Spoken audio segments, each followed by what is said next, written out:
శ్రీరాఘవం దశరథాత్మజమప్రమేయం సీతాపతిం రఘుకులాన్వయరత్నదీపం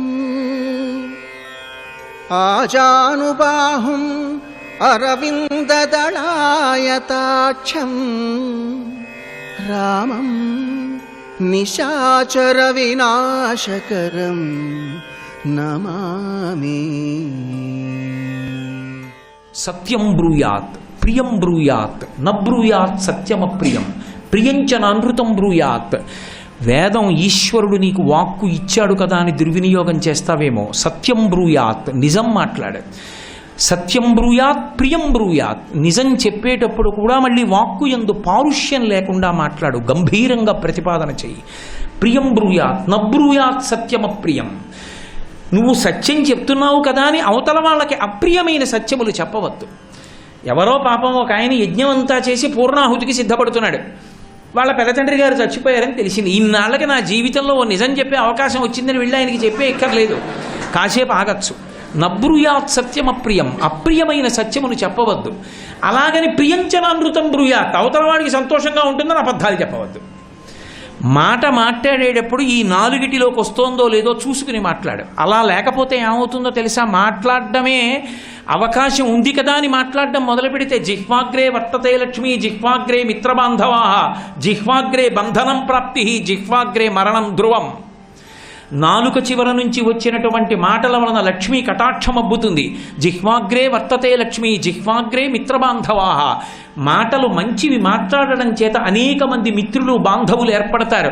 జిహ్వాగ్రే బంధనం ప్రాప్తి. మాట్లాడకూడని మాటలు మాట్లాడిన వాడికి శత్రువులు ఎక్కువ అవుతారు. ఒక్కొక్కసారి బంధనమునందు పడిపోవలసి ఉంటుంది మాట్లాడకూడని మాటలు మాట్లాడి. జిహ్వాగ్రే మరణం ధ్రువం. ఒక్కొక్కసారి మాట్లాడకూడని మాటలు మాట్లాడినందుకు మరణమును పొందవలసి ఉంటుంది. కాబట్టి మాట ఈశ్వరుడు ఇవ్వడం కాదు, మాటని ఎలా ఉపయోగించుకోవాలో అలా ఉపయోగించుకోవడం గొప్ప. మాట ఇచ్చినంత శాంతి లోకంలో ఏదీ ఇవ్వలేదు. అన్నిటికన్నా శక్తివంతమైనది ఏది శాంతి ఇవ్వడంలో అంటే వాక్కు ఒక్కటే. మీరందరికీ డబ్బు ఇవ్వక్కర్లేదు, మీరందరినీ చదివించక్కర్లేదు, మీరు ఎవరికీ అన్నదానం చెయ్యక్కర్లేదు. మంచి మాట మాట్లాడగలిగితే చాలు. ఒకరికి కష్టం వచ్చింది, వెళ్ళి 4 ఓదార్పు వాక్యాలు మాట్లాడగలిగితే చాలు. ఒకడు నిరుత్సాహంగా ఉన్నాడు, వాడు ఉత్సాహపడేటట్టుగా 4 మంచి మాటలు చెప్తే చాలు. సమాజానికి పనికొచ్చే మాటలు, సమాజం గుర్తుపెట్టుకుని ఉత్సాహం పొందే మాటలు, వాళ్ళ జీవితాలు మంచి పథంలోకి వెళ్ళే మాటలు మనం కొత్తగా చెప్పక్కర్లేదు. రామాయణాదులలోంచి మాట్లాడితే చాలు. మంచి మాట శాంతినిస్తుంది. అదే మాట ఎంత ప్రమాదాన్ని, ఎంత కష్టాన్ని తెస్తుందంటే బల్జేపల్లి వారు సత్యహరిశ్చంద్రియం చేస్తూ అంటారు, కడుపున్ రంపపు కోత కోయునది ఏ గాయాలు కాకుండినన్ అంటాడు. ఒక వ్యక్తిని తీసుకొచ్చి బల్ల మీద పడుకోబెట్టి రంపం తీసుకొచ్చి మత్తుమందు ఇవ్వకుండా కడుపు మీద రంపాన్ని పెట్టి అటు ఇటు నిలబడి కోసేస్తే దాని వలన కలిగేటటువంటి బాధ కన్నా అనరాని మాట ఒక్కటి ఒక వ్యక్తిని అంటే పొడుచుకుని చచ్చిపోతాడు, జీవితాంతం బాధపడతాడు. ఎంత మాట అన్నాడో తెలుసా అండి ఒకనాడు అని అంత బాధపడతాడు. ఒక మాట చేత బంతిని మృత్పిండం చెయ్యొచ్చు. పైకి ఎగురుతున్న వ్యక్తి మట్టి ముద్దల నేల మీద పడిపోతాడు. ఒక్క మాట మృత్పిండాన్ని బంతిని చెయ్యవచ్చు. ప్రశాంతమైన వాతావరణాన్ని అగ్నిగుండం చెయ్యొచ్చు, అగ్నిగుండాన్ని అమృత భాండం చెయ్యొచ్చు. మాటకి ఎంతైనా శక్తి ఉంటుంది. అందుకే మాటని నియంత్రించుకోండి, మాటని అదుపులో ఉంచుకోండి. వేదం అన్ని నియమాలు చెప్పింది. మాట ఉందని మాట్లాడతారేమో, జాగ్రత్త సుమా. మాట మాట్లాడడంలో తస్మాత్ జాగ్రత్త జాగ్రత్త.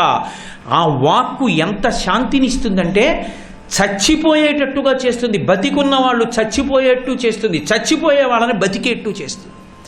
ఏకకాలమునందు నిరూపించారు మహర్షి సుందరకాండలో. సీతమ్మ తల్లి చచ్చిపోవలసినంత అవసరం ఎందుకు వచ్చింది? రావణుడు వచ్చి అనకూడని మాటలన్నీ అంటున్నాడు ప్రతిరోజు. ఇక 2 నెలలే గడువు అంటున్నాడు. ఆమె తట్టుకోలేక రాక్షసత్వం అన్న మాటకు అర్థం ఏమిటంటే తాను చచ్చిపోదామంటే చావనివ్వడు, తాను ఎలా బ్రతుకుదాం అనుకుంటున్నాడో అలా బ్రతకనివ్వడు. దానికి రాక్షసత్వం అని పేరు. రాముడితో కలిసి జీవించడం ఆవిడికి ఇష్టం. అది అరణ్యమా ఇంకొకట అనవసరం. రాముడితో కలిసి ఉన్నది ఆమెకు అయోధ్య. రాముడితో కలిసి ఉండనివ్వడు. పోని రాముడితో కలిసి ఉండని బ్రతుకు కాదు, దోషమే శరీరం విడిచిపెట్టకూడదు. పోని చావనిస్తాడా? ఇక్కడ కత్తి లేదు, విషం లేదు, అగ్ని లేదు, ఏదీ నాకు అందుబాటులో లేదు, ఏది ఉండనివ్వడు, నన్ను చావనివ్వడని ఏడిచింది ఆవిడ. అది రాక్షసత్వం అంటే. ఎంత బాధపడిందో నా తల్లి. యశోకవన్నిం జనకత్మజాయాం ఆదాయతే నైవ దదాహలంకాం నమామితం ప్రాంజలి రంజనీయం అని ఆ శోకాన్ని పట్టుకెళ్ళి అగ్నిహోత్రంగా లంకాదహనం చేశారు స్వామి హనుమ. అంత బాధపడిపోయే ఆఖరికి ఆవిడ నీ చచ్చిపోతాను. ఆవిడే సామాన్య స్త్రీ కాదు, అంత శాస్త్రం చదువుకున్న తల్లి, రామచంద్రమూర్తి ఇల్లాలు, అంతటి ధర్మపత్ని, అంతటి మహాపతివ్రత. చచ్చిపోతాననే స్థితికి వాడు మాటలతో తీసుకొచ్చాడు. సీతాధవేణ్యుద్గ్రధనం గృహీత్త ఉద్బధ్యవేణ్యుద్గ్రధనేన శీఘ్ర అహంగమిష్యామి యమస్య మూలం ఉపస్థితాసా మృదు సర్వగాత్రి శాఖా గృహీత్వాధనగస్య తస్యా అన్నారు మహర్షి.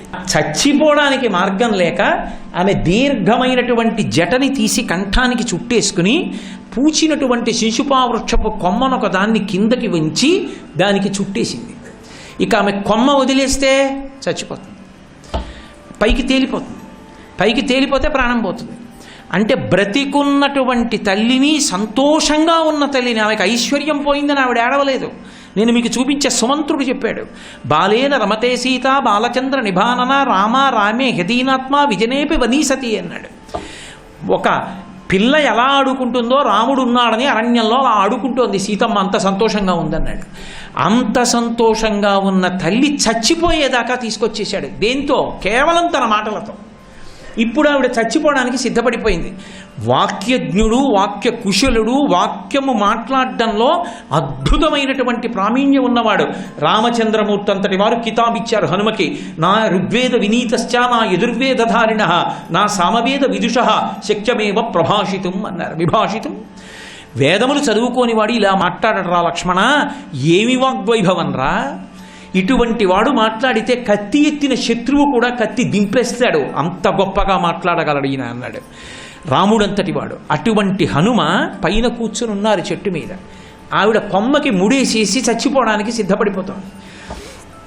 ఇన్ని మాటలు తెలుసున్నవాడు ఏ మాట మాట్లాడాలో మర్చిపోయాడు. ఇంత దూరం వచ్చాడు, సీతమ్మ తల్లి దర్శనం చేసుకున్నారు, కానీ ఆ తల్లి చచ్చిపోతాం. ఇప్పుడు మాట్లాడదామంటే ఆయన బాధ, ఎంత బాధ వచ్చేసిందంటే అకస్మాత్తుగా ఆయన ఊహించలేదు, లేచి చచ్చిపోతున్నాడని చుట్టేసింది జడంతే. మహర్షి ఆయన పడిన పరివేదనని చెప్పడానికి ఏవం బహువిధాం చింతాం చింతయిత్వాం మహాకపి సంసర్వో మధురం వాక్యం వైదేహ్య వ్యాజహార అన్నారు. అన్ని శాస్త్రములు తెలుసున్నటువంటి వాడు, నవవ్యాకరణ పండితుడు, బుద్ధిమతాం వరిష్టం వాతాత్మజం వానరయూధముత్యం దేశకాలానువృత్తిశ్చ నయశ్చ నయపండిత అని సుగ్రీవుడి చేత కితాబునందుకున్నటువంటి వాడు ఏ మాటలు మాట్లాడాలో అర్థం కాలేదు. నేను సంస్కృత భాషలో మాట్లాడితే వానరం సంస్కృతం ఎందుకు మాట్లాడింది అంటుంది, వానర భాషలో మాట్లాడితే అర్థం కాదు. గట్టిగా కిందకి దూకు అమ్మా ఉరిపోసుకోకందామంటే రాక్షస స్త్రీలు మేల్కొంటారు, యుద్ధం జరుగుతుంది, జయాపజయములు విధి నిర్ణీతములు, ఏమవుతుందో తెలియదు. ఇప్పుడు నేను ఇలా చూస్తూ ఊరుకుంటే ఆవిడ ఉరిపోసుకుంటే ప్రాణం పోతే, నేను చూశాను సీతమ్మ చచ్చిపోయిందని వెనక్కి వెళ్ళి చెప్తే రామచంద్రమూర్తికి ఆగ్రహం వస్తే లోకములు నిలబడవు. ఇప్పుడు నేను ఏం చెయ్యాలి, ఏం మాట్లాడాలి, ఎలా మాట్లాడాలి, ఏం చెప్పను? ఏవం బహువిధాం చింతాం చింతయిత్వాం మహాకపి. గందరగోళం అయిపోయి ఆ ఆకుల మధ్యలో గిర్ర గిర్ర గిర్ర గిర్ర గిర్ర గిర్ర తిరిగిశారు. రామకథ మృత సంజీవని. చచ్చిపోయేట్టు చేసినవాడు రావణాసురుడు, చచ్చిపోతున్న దాన్ని బతికించినవాడు హనుమ. మహానుభావుడు బ్రతికించడానికి ఆయన ఏం చేయలేదు, కనీసం ఆవిడ్ని ఇలా ముట్టుకోలేదు, ఆ పైన కూర్చుని మొదలుపెట్టేశారంతే. ఏ కష్టం వచ్చినా ఈయనకి రామకథ జ్ఞాపకానికి వచ్చేస్తుంది.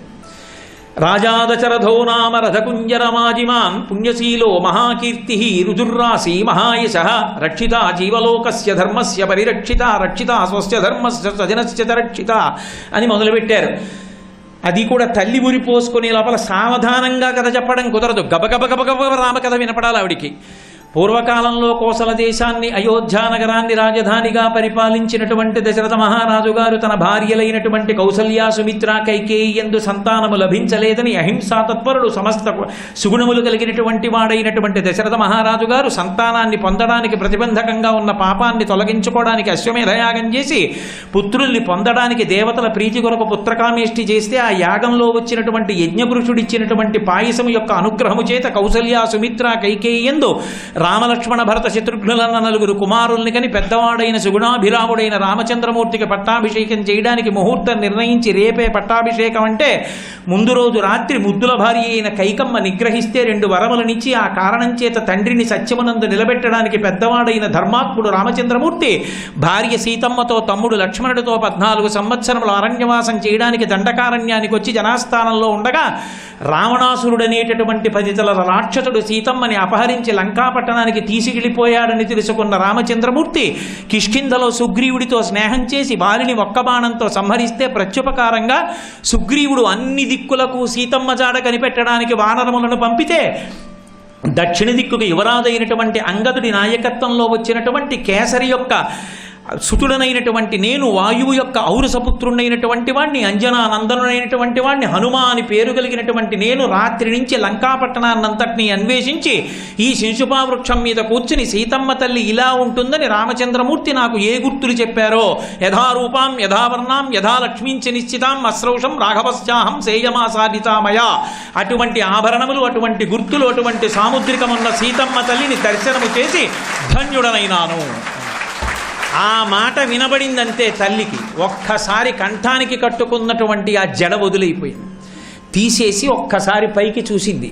చూసేటప్పటికి మహానుభావుడు పైన కూర్చుని కనపడ్డాడు.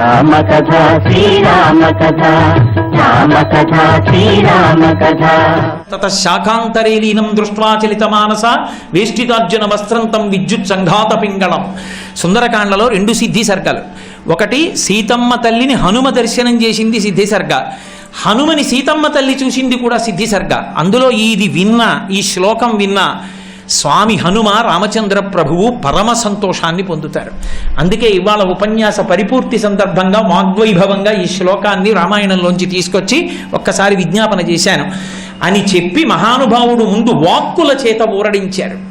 ఇలా చేత్తో ముట్టుకోకుండా 10 నెలల నుంచి కంటికి పంటికి ఏకధారగా ఏడుస్తున్నటువంటి తల్లి కళ్ళు తుడవకుండా వానరోహం మహాభాగే దూతో రామస్య ధీమతః రామనామాంకితం చేదం ప్రత్యదేవ్యంగుళీయకం ప్రత్యయార్థం తవానీతం తేన దత్తం మహాత్మన సమాస్విషి భద్రం తే క్షీణదుఃఖపలాహ్యసి అంటూ ఆ ఉంగరాన్ని తీసి అమ్మ రామచంద్రమూర్తి యొక్క దాసుణ్ణి, రామదూతని, వానరుణ్ణి, తన పేరు కూడా చెప్పుకోలేదు మహానుభావుడంత వినయం. అమ్మా నేను ఉంగరాన్ని తీసుకొచ్చానమ్మా సమాశ్వాసించడానికి ఊరడిల్లు అని చేతిలో పెట్టారు. 10 నెలల నుంచి ఏడిచినటువంటి సీతమ్మ తల్లి ఎంత సంతోషాన్ని పొందిందన్నారంటే మహర్షి గృహీత్వా ప్రేక్షమాణాసా భర్త కరువిభూషణం భర్తారమివ సంప్రాప్త జానకీ ముదితాభవత్ అన్నారు. ఇంట్లో పని చేసుకుంటున్నప్పుడు మహాపతివ్రత అయినటువంటి స్త్రీకి ముందు చెప్పకుండా అకస్మాత్తుగా భర్త వచ్చి ప్రేమతో చూసినప్పుడు ఆ భర్త వంక చూసినటువంటి ముగ్ధ అయినటువంటి ఆడది పరమ సంతోషంతో చూసి బుగ్గలు ఎర్రబడిపోయి నిలబడినప్పుడు ఎలా ఉంటుందో అలా అంత సంతోషంతో ఉంగరాన్ని కన్నులకు అద్దుకుని గుండెల మీద పెట్టుకుని పరవశించిపోయి ఏడుపాపి సంతోషపడిన సీతమ్మని చూసినటువంటి ఘనత మా స్వామి హనుమకొక్కరికే దక్కింది. అది వాగ్వైభవము చేత, మాటల చేత సాధించారు. అందుకే సుందరకాండ చివర్లో మాట అంటారు, ఆ తల్లికి నేను మాటల చేత ఊరడిల్ల చేశాను. తతో మయా వద్భిదధీన భాషిత శివాభిరిష్టాభిరభిప్రసాదిత జగామ శాంతిం మమ మైథిలాత్మజ తవాపి శోకేన తదాభిపీడిత అంటారు. ఆ శ్లోకంతో సుందరకాండ పూర్తయిపోయింది. శాంతిని ప్రతిపాదిస్తూ పూర్తయింది. వాక్కు శాంతికి ఎలా కారకం కావాలో చెప్పి సుందరకాండ మహర్షి పూర్తి చేశారు. అంటే మనుష్యులు వాక్కుని ఎంత శాంతి కోసం వాడాలో శ్రీరామాయణం సందేశం. తతోమయా వద్భిదధీన భాషిత శివాభిరిష్టాభిరభిప్రసాదిత జగామ శాంతిం మమ మైథిలాత్మజ. రామ నేను సీతమ్మతో మాట్లాడాను. సీతమ్మతో నేను మాట్లాడినటువంటి మాటల చేత శోకము నుండి సీతమ్మ ఊరడిల్లింది. ఇప్పుడు సీతమ్మ శోకించట్లేదు. శోకించి ఉరిపోసుకునేటంతటి బేలగా ఇప్పుడు ఆమె లేదు. కానీ ఆమె ఒక కారణానికి శోకిస్తోంది. ఎందుకు శోకిస్తోందంటే నీవు తన పక్కన లేవని నువ్వు శోకిస్తున్నావని తాను శోకిస్తోంది తప్ప ఇక నువ్వు రావేమోనన్న బెంగ లేదు. ఆమె అందుకు మాత్రం శోకించట్లేదు. ఆమె సంతోషంగా ఉంది. నేను ఆమెకు శాంతినిచ్చాను. జగామ శాంతిం మమ మైథిలాత్మజ. మైథిలాత్మజ అయినటువంటి సీతమ్మ తల్లికి నా వాక్కుల చేత శాంతిని కల్పించానన్నారు. సుందరకాండంతా వాగ్వైభవమే. ఒక మాట మాట్లాడితే ఎంత గొప్పగా కథలు తిరిగిపోతాయో రామాయణం చెప్తుంది. రామాయణానికి అదొక వైచిత్రి. రామాయణం ఎప్పుడు పూర్తయిపోతే అప్పుడు ఒక ఆడది లేచి మాట్లాడుతుంది, అంతే రామాయణం మళ్ళీ ముందుకెళ్ళిపోతుంది. అసలు యథార్థానికి సీతారామ కళ్యాణం దగ్గర రామాయణం అయిపోయింది. మాట్లాడకూడని మాటలన్నీ అంత ప్రేమతో శ్రీరామ పట్టాభిషేకమని పొంగిపోతున్నటువంటి కైకమ్మ దగ్గరికి వెళ్ళి మందర మాట్లాడింది. మందర మాట్లాడినందుకు కైకమ్మ మనసు విరిగిపోయింది. విరిగిపోయినందుకు దశరథుడితో కైకమ్మ తిరగబడి మాట్లాడినందుకు అయోధ్యకాండ వచ్చింది. రాముడు అరణ్యవాసానికి వెళ్ళాడు. రాముడు అరణ్యవాసం పూర్తి చేసి తిరిగి వచ్చేసాను. శూర్పణకు వచ్చింది. శూర్పణక వచ్చి మాట్లాడి రావణుడి దగ్గరికి వెళ్ళి రెచ్చగొట్టింది, 3 లోకములలో లేదు అందగత్తె నువ్వు సీతమ్మని పొందాలని. శూర్పణక మాటలకి ప్రేరణ పొందిన రావణాసురుడు మారీచుణ్ణి రెచ్చగొట్టి మాయామృగంగా పంపించి సీతాపహరణం చేయించబట్టి మళ్ళీ రామాయణం ముందుకెళ్ళిన రామాయణం ఏమైపోనో ఒక చోట త్రిజట లేచి తన స్వప్నాన్ని చెప్పి సీతమ్మ తల్లిని ఊరడిల్ల చేసింది. మళ్ళీ తల్లి స్వస్థత పొందింది.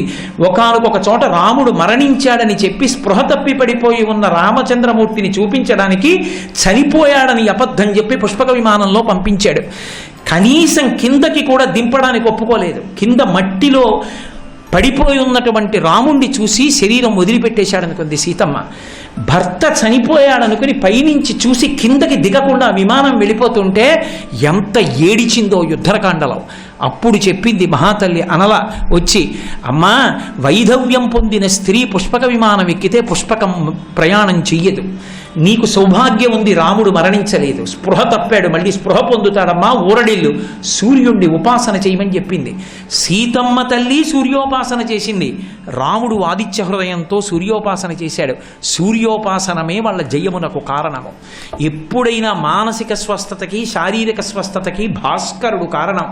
ఆరోగ్యం భాస్కరాది చేత్. కాబట్టి మళ్ళీ అక్కడ అనల మాట్లాడడం వల్ల సీతమ్మ తల్లి ఊరడిల్లింది. రామాయణం ఎక్కడెక్కడ అయిపోతుంది అనుకుంటామో అక్కడొక్కడ ఒక్కొక్క ఆడది మాట్లాడుతుంది. మాటల వలన రామాయణం మళ్ళీ తిరిగిపోతుంటుంది. మాట రామాయణాన్ని మార్చేసింది. మీతో నేను మనవి చేశాను, లక్ష్మణుడు ప్రాణం పోయినా వెళ్ళడు సీతమ్మని విడిచిపెట్టి. అనరాని మాట ఒక్కటంది అంతే సీతమ్మ. రామాయణ కథ తిరిగిపోయింది. రావణుడు కాదు సీతాపహరణం చేసింది, ఆవిడే చెప్పుకుంది. నేనే లోభపడిపోయాను అని చెప్పింది. ఒక్క మాట, సుదుష్టత్వం వనే రామమేకమేకోను గచ్చసి మమ హేతోహ ప్రతిచ్ఛన్న ప్రయుక్తో భరతేనవా అంది.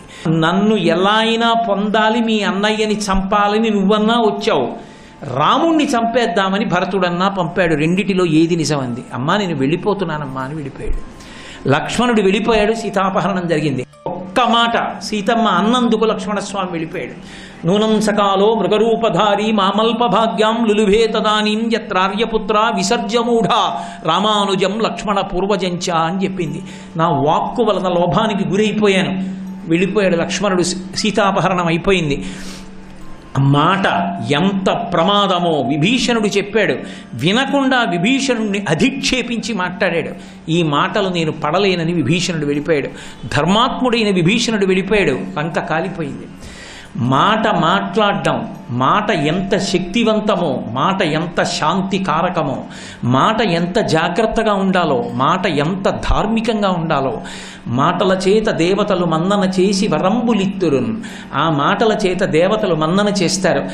ఏ విధమైనటువంటి శత్రుత్వం ఉండదు. కేవలం మాటల వలన శత్రుత్వంతో నిలబడిపోయే వాళ్ళు ఉంటారు. మాటల చేత మిత్రత్వంతో ఎనలేని బలాన్ని మూట కట్టుకునేవాడు ఉంటాడు. మనుష్యునికి మాట ఇచ్చిన పరమేశ్వరుడు ఆ మాట చేత తరించిపోయే అవకాశం ఇచ్చాడు, మిగిలిన ప్రాణులకు లేదు. శ్రీరామ రామ రామేతి రమే రామే మనోరమే సహస్రనామ తత్తుల్యం రామనామ వరాననే. పార్వతీదేవికి పరమేశ్వరుడు చేసినటువంటి బోధ. ఏమీ అక్కర్లేదు, శ్రీరామ శ్రీరామ శ్రీరామ అనుకుంటే చాలు. విష్ణు సహస్రనామ స్తోత్రం చేసిన ఫలితం. సంస్కృతంలో అక్షరాల్ని అంకెల్లోకి తర్జుమా చేసే సంప్రదాయం ఉంది. రా 2 మా 5, రామ రామ రామ 2 × 5 × 2 × 5 × 2 × 5, 2 5 10, 10 2 20, 20 100, 100 200, 205 1000. సహస్రనామ తత్తుల్యం రామనామ వరాననే. రామనామం అంత గొప్పది. వాక్కుని మంచికి ఉపయోగిస్తే తరించిపోతాడు. ఆ వాక్కుని అక్కర్లేని వాటన్నిటికీ ఉపయోగించి ఎంతటి పెద్దలైనా గౌరవించకుండా అధిక్షేపించి మాట్లాడడం తేలిక. ఆ తర్వాత ఆ పాపం కట్టి కుడిపినాడు అనుభవించినప్పుడు బాధపడతాడు. అందుకని వాక్కుని సద్వినియోగం చేసుకోండి, శాంతికారకంగా వాడుకోండి. 10 మంది సంతోషంగా ఉండేటట్టు ఉంచగలిగినది వాక్కుయే అని శ్రీరామాయణం అనేక కోణాలలో ధృవీకరించింది. ఏ మాట పరమేశ్వరుడు మనకిచ్చాడో ఆ పరమేశ్వర స్వరూపమైనటువంటి పరివార సహితుడైన సీతారామచంద్ర ప్రభు తన నిర్హేతుక కృపాకటాక్ష వీక్షణముల చేత మనందరం కూడా వాక్కుని సద్వినియోగం చేసుకుని తరించి 10 మంది శాంతిగా ఉండడానికి, మనం శాంతిగా ఉండడానికి వీలైన రీతిలో వినియోగించగలిగినటువంటి సమర్థతని కటాక్షించుగాక. సర్వం శ్రీ ఉమామహేశ్వర పరబ్రహ్మార్పణమస్తు.